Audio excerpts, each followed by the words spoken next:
Today's headlines are grim. Russia unleashed the biggest drone and missile assault on Ukraine since the war began. Over 800 drones and multiple missiles.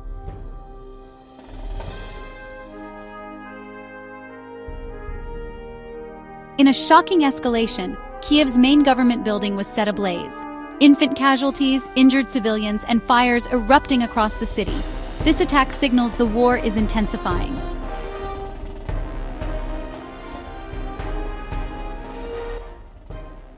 Here's what we know so far.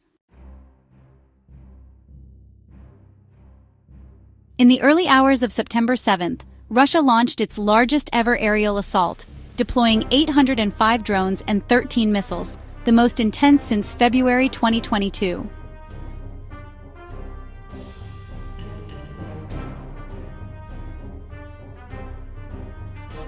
Ukrainian air defenses managed to intercept 751 drones and 4 missiles, but several still hit key targets.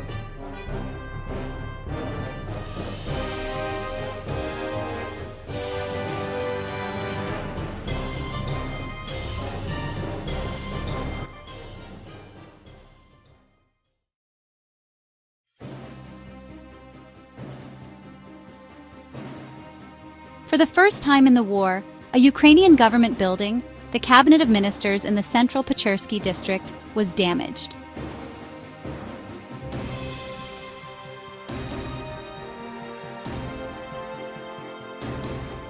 The roof and upper floors caught fire. Ukrainian Prime Minister Yulia Sviridenko confirmed the unprecedented strike and the ongoing firefighting efforts.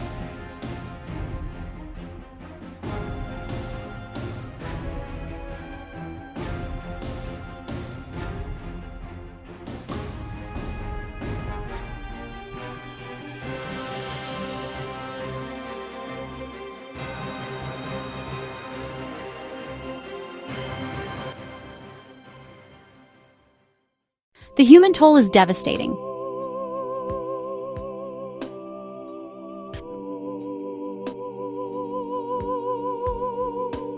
At least 3 civilians were killed, including an infant and a young woman. 18 more were wounded. Among the wounded was a pregnant woman, and an elderly woman died while in a bomb shelter.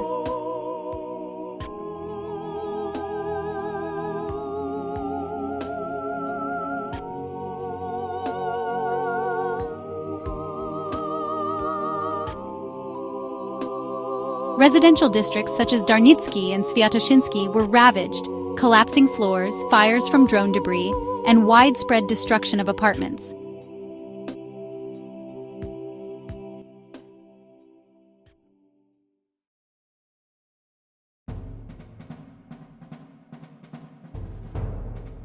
The assault wasn't limited to Kyiv. Cities like Kremenchuk endured explosions that damaged bridges and infrastructure.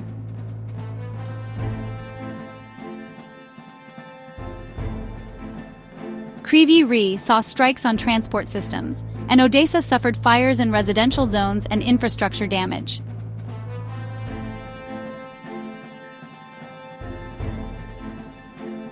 With the threat spreading, neighboring Poland activated its air defenses to protect western Ukraine. Ukrainian leaders condemned the strike as a deliberate attack on civilians. PM Sviridenko said, "We will rebuild, but lost lives cannot return."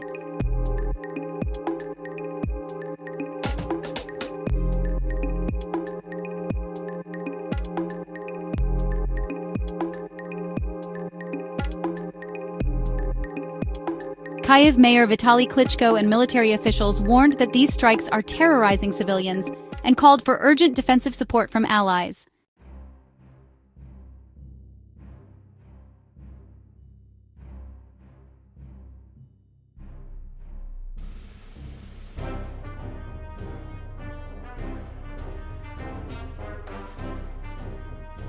This massive escalation underscores Ukraine's need for advanced air defenses, particularly anti-drone systems.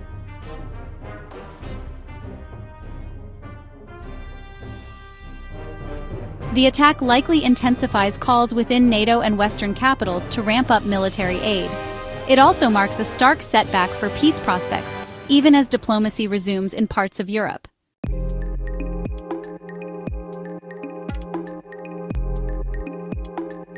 This attack may mark a new phase in the conflict, where Russia targets political structures and isn't just content with battlefield gains.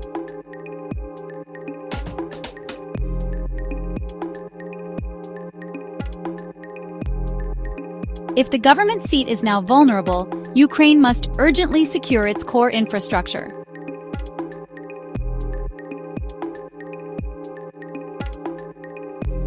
The world is watching. Will more defense systems and sanctions follow?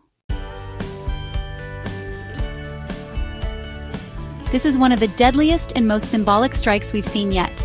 Share your thoughts. What do you think the world needs to do next? Hit like, subscribe, and click the bell for updates. And let's keep spotlighting the voices of those affected, because behind every headline are lives in crisis.